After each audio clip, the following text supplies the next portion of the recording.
For we are laborers with God. I told you a colon means an explanation of that previous sentence. Are we together? What did he call laborers with God? Ye are God's husbandry, and ye are God's. And I've told us that those are two major things that we see the believer described as a farmland and as a building. Jeremiah says the same thing. Remember that when God was assigning Jeremiah's duty, he told him, I've told you that you will root out, you would uproot, you would break down, you would destroy. But there's another one, you would also build up. You will see that it was still that same metaphor in this place: husbandry, farmland, and God's what? Building. So God says that you are his husbandry. Do you know what that means? How God shows that he is effective as an husbandman is through your life. If you understand this thing, you understand so much that imagine God wants to go to work. God says, if I want to go to work, I work with men and I work on men. Remember, he calls you laborers together with God, but he also says first you are his husbandry. It means how to know a responsible husbandman is his farmland. Did we catch that? And I just showed to us that God will do anything to make you fruitful. If it is his word, he will use it. If you like experience, he will also use it for you. The goal is to make you fruitful. If you are not fruitful, it is not God's fault. John 15 says God is the husbandman.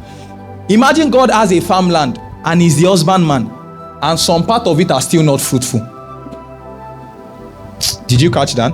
It means God can plant, God can tender for, God can take care of, and yet people can be unyielding.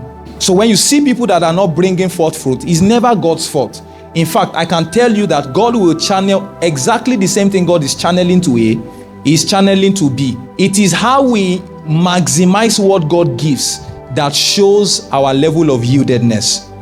God can teach you one thing for 5 years. God will ensure you are taught, but your own time will be wasted. God is patient. If God used one day to teach you one thing, it means you and your children will have to learn it.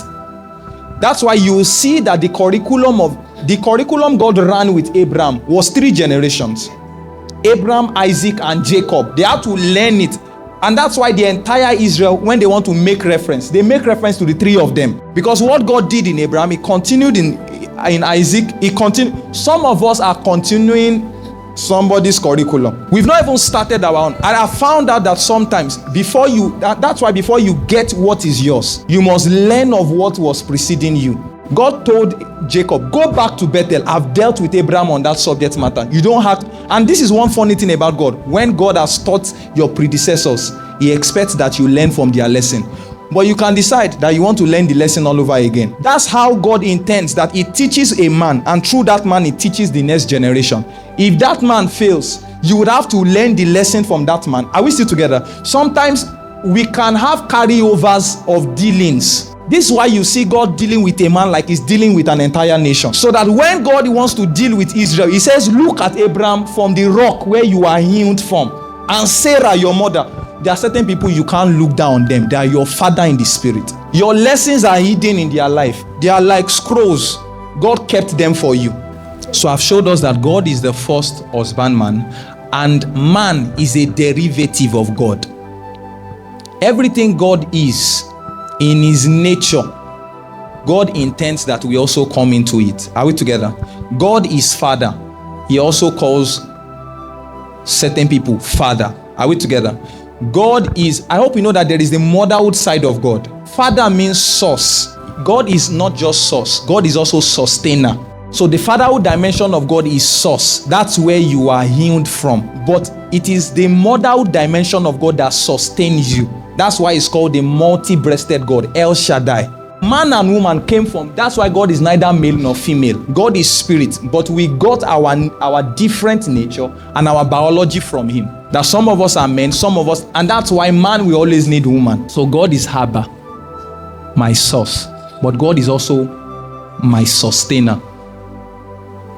God can harbor you, and you start looking for how to sustain yourself.